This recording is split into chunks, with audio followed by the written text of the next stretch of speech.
making sure that these guys don't have to go to the dentist. So when we ask them to walk across the beach, we're looking at a few things. We're looking at their body condition, making sure that these guys are eating enough because they actually completely feed themselves here in Alligator Bay.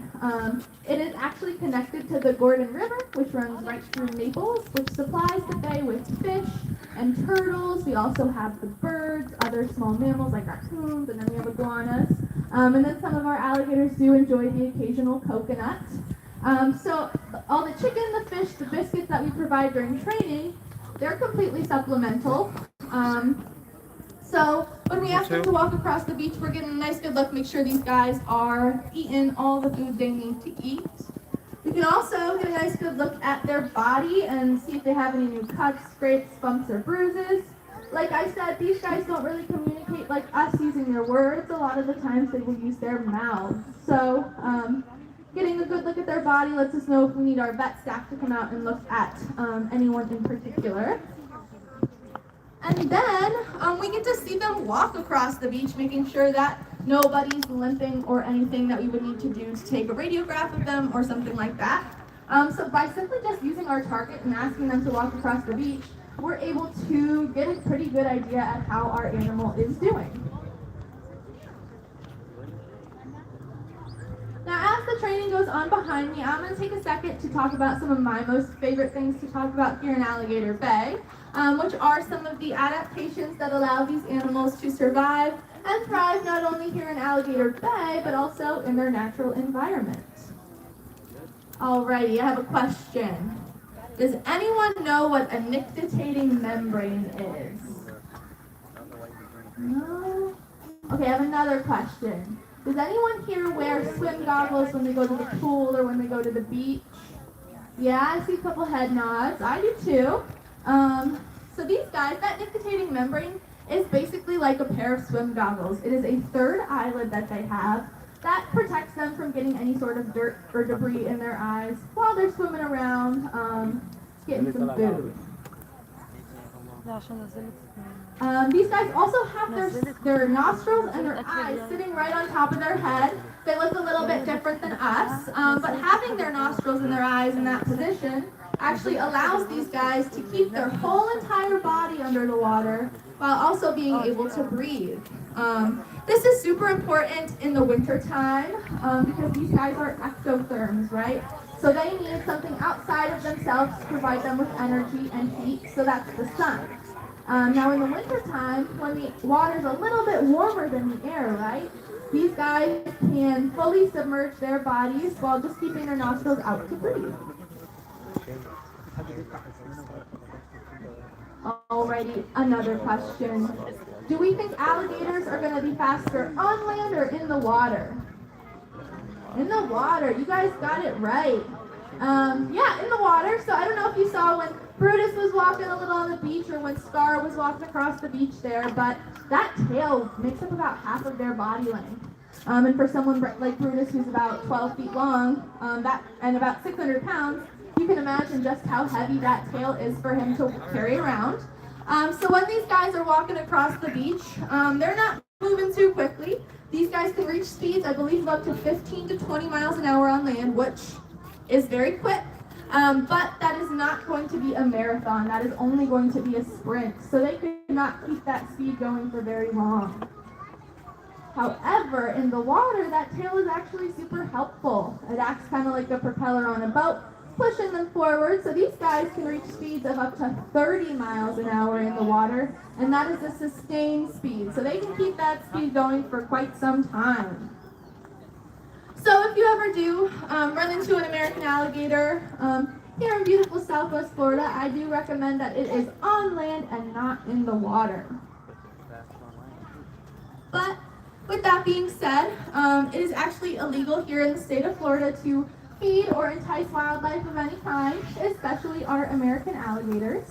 All of the training we do here in Alligator Bay is completely unique here to the Naples Zoo. You would not find myself or Lauren or Katie or Grayson in the middle of the Florida Everglades with a bucket of chicken and a target pole trying to target an American alligator.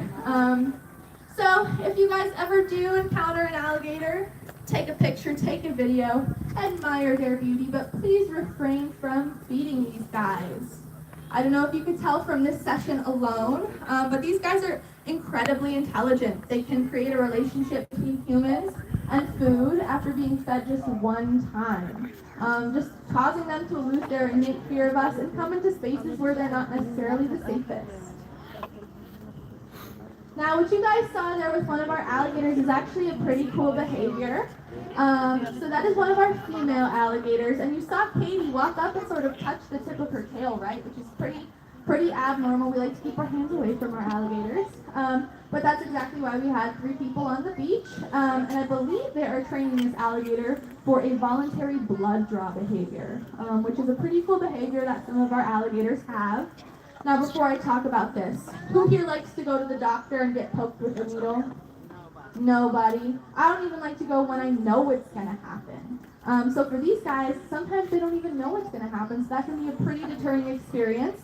So they're doing something called desensitization. They are basically getting this alligator used to simply being touched in that spot by somebody, very lightly, and then slowly, we will work our way up to using the needle size we would use to actually get blood on these guys. But Lauren's job up there while Katie is touching the back of that tail is actually super important. She is watching that alligator, watching for signs that they're uncomfortable, and she could stop that session at any time if she'd like. Another medical behavior that a lot of our alligators have is a X-ray behavior. So they are trained to walk up onto an X-ray plate.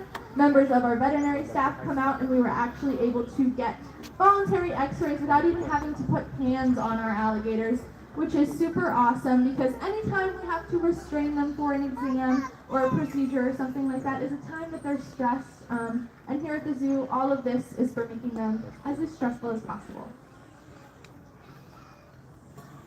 Now, I have been talking at you guys for quite some time, so if anyone does have any questions for me about our alligators or our training, you can just raise your hand or shout them out at me.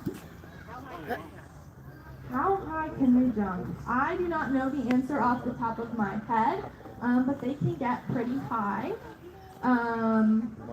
As you can see, sometimes when we do that above target behavior, they can lift that neck up pretty high, and that's without even jumping off the ground. But that is something I definitely would have to research. That's a great question. That's a great question. How come the birds aren't afraid? So the birds and the alligators have a pretty cool relationship. The birds actually decide, you can kind of see one right there, they decide to build their nests in the trees above where alligators live because alligators are actually pretty good bodyguards.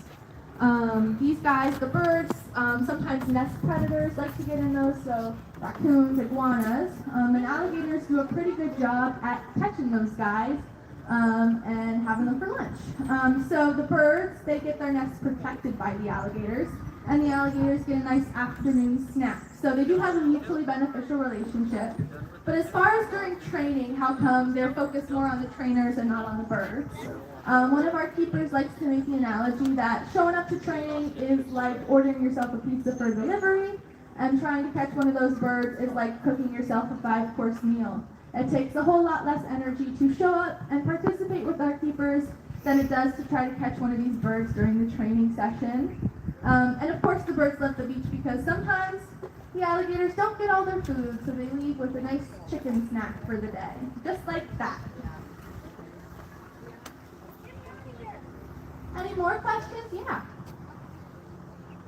That's a great question. How old do our alligators get? So in their natural environment, it is anywhere from 30 to 50 years.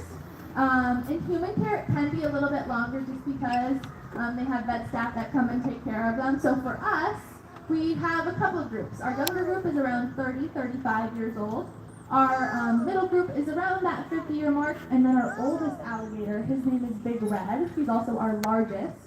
He is, I believe, around 85 years old. He has been at the zoo since 1974, so he has been here for quite some time.